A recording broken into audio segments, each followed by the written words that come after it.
So DL Hughley is setting the record straight when it comes to this beef with Monique that happened over the weekend in Detroit. And I have to say, it's worth listening to every single detail that he points out. He makes it clear that she is not a queen of comedy, but a queen of ashes because she's burning everything down. Welcome back to the Kempire Daily YouTube channel, where you get daily and consistent hot topics in music, entertainment, reality TV, and so much more. As always, be sure to like this video, subscribe to the channel, and hit that notification bell so you never miss out on breaking news when we go live or when we upload. So we've been covering this story since it broke over the weekend about Monique going on stage for over 10 minutes before her performance, blasting DL Hughley over a headliner disagreement.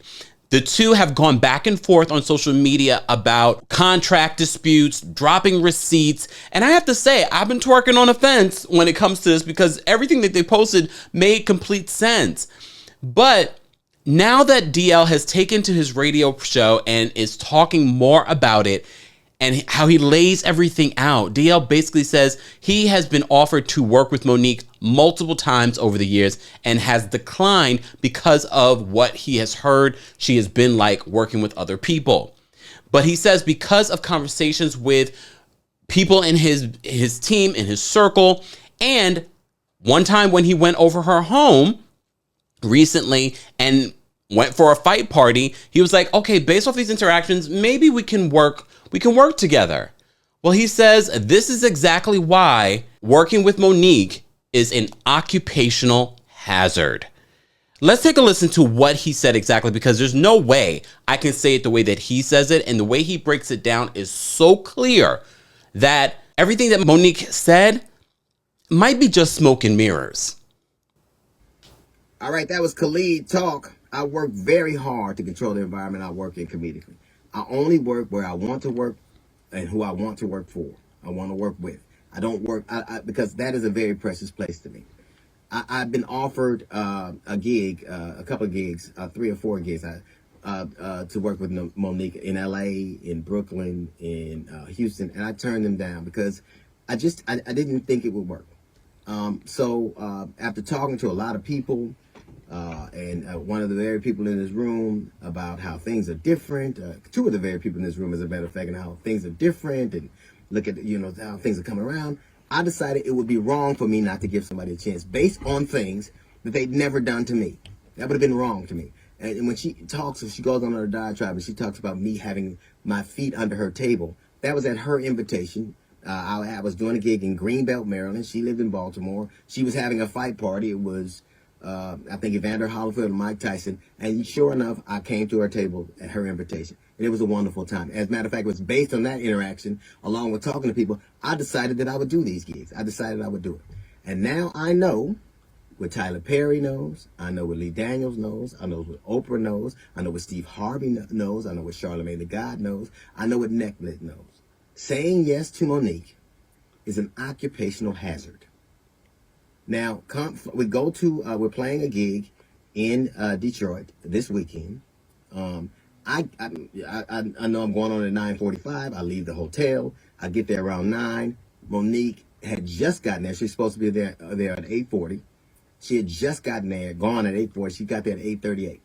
What Monique was trying to do was to slow walk the show. She didn't end up getting on for 30 minutes. The oldest trick in the world is, if I want to change the order and I don't have merit, I'll try to make people wait so long that everybody gets nervous and go, please, just go on so we can avoid a conflict. That didn't happen. Monique got on stage. Monique actually felt like she had merit. She would have done 1 of 3 things. Either she would have took it up with the promoter, and she did, and the promoter said, we're going on, and whether you're going or not, that's a different thing. You would have not done it, but she knew she had to get on stage, or she would have been in breach of contract, or she would have come to talk to me.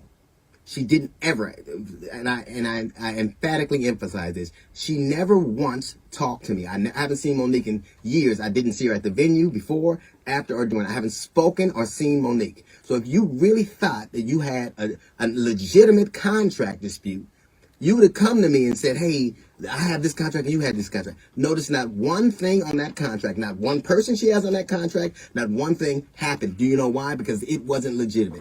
And she goes on stage and she proceeds to eviscerate me, Not just me, but Steve Harvey, the sexual, my wife, my dog later on in subsequent conversation. Let me ask you something. What did any of that have to do with an alleged contract dispute?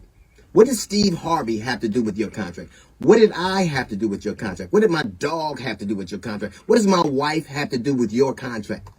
You wrote your contract, you and your daddy. You proceeded to say things that were so patently insulting that it was galling. It was galling.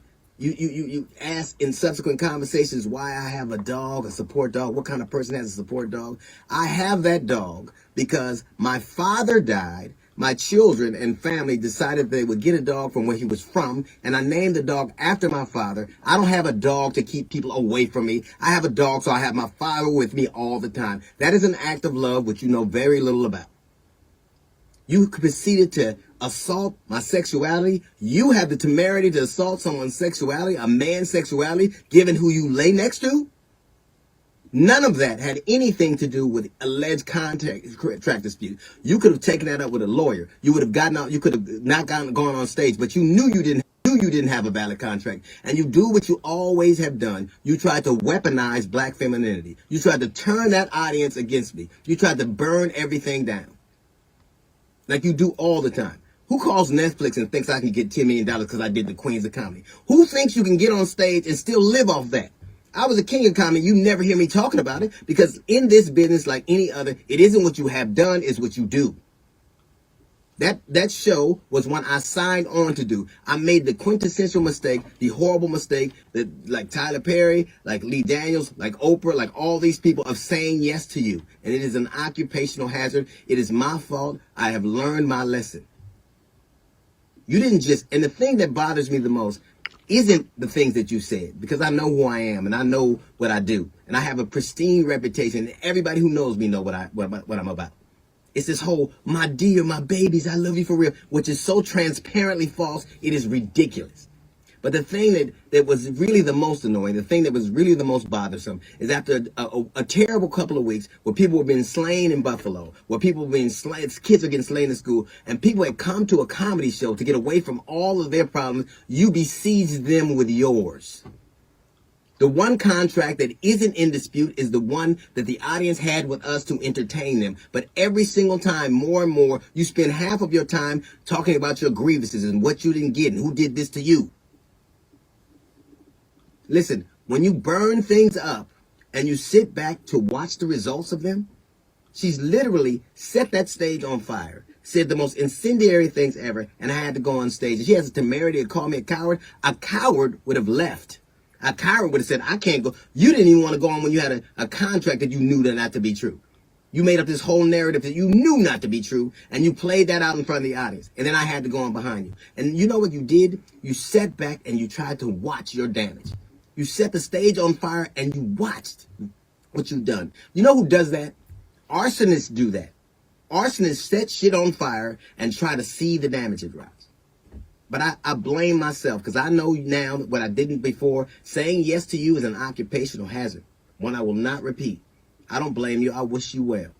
But when you do the things you do, when everything's about you, when you're vitriolic, when you have all these fights with all of these entities, it is you. Precious was not a movie. Precious was an autobiography. That is who you are, literally. You mad at the contract you and daddy wrote, your daddy?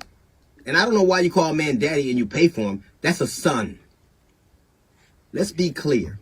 I am not angry with you. I'm angry with me. I did what I knew not to be true.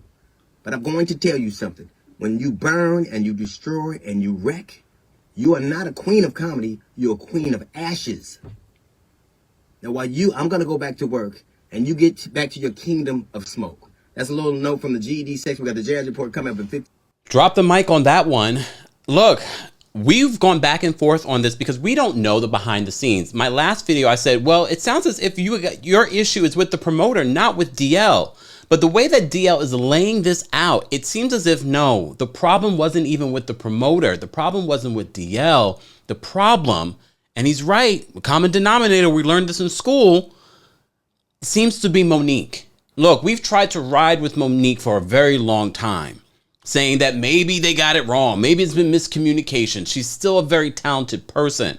But the common denominator in all of these issues seems to be Monique. As I said to you before, I was there when Lee Daniels went on stage recently on April 1st, April Fool's Day, to talk about them reuniting, apologizing publicly. I even speculated that possibly the only way that she would do this next project with him, which she was replacing Octavia Butler, was if he did that public apology. I'm not sure exactly the motivation behind him making that public apology. Maybe he truly did just miss his friend. But I have to say, the way that DL has laid this out, it makes complete sense. The fact that she tried to slow walk her way into being the headliner makes a lot of sense. Of course, this is going to be he said, she said, but I have to say, I'm a very intuitive person. Based on how DL has laid this out, I have to say, all the signs leads back to Monique and the same behavior that we've heard over the years. And a lot of people have blamed her husband, but I'm not going to even blame her husband or daddy. I'm not going to blame him because at the end of the day, Monique is a grown woman. Monique makes her own decisions. She has decided that this man is going to represent her. And as he should, your life, your career. But he's right. If there was some sort of contract dispute or you didn't like the fact that he was going to be the headliner or whatever it may be, the tirade, if you listen to it, she went after everything. You would have thought that he killed someone in her family, the way that she went after him. But like I said before, you can be great at what you do. When we've talked about Kanye, you can be great at what you do, but not necessarily always right. Guys, let's continue this conversation. As always, we do not moderate adults. Let's have a civil conversation. Let's not bully each other in regards to other people's opinions. Everyone has a right to be like, no, I still stand with Monique. Oh, no, the way that DL explained this makes complete sense. We all here, if you're new to the channel, everyone's opinion matters to us, but as long as you're being respectful to one another. So let's continue that conversation below. As always, be sure to like this video, subscribe to the channel, and hit that notification bell so you never miss out on breaking news when we go live or when we upload. Thanks for watching.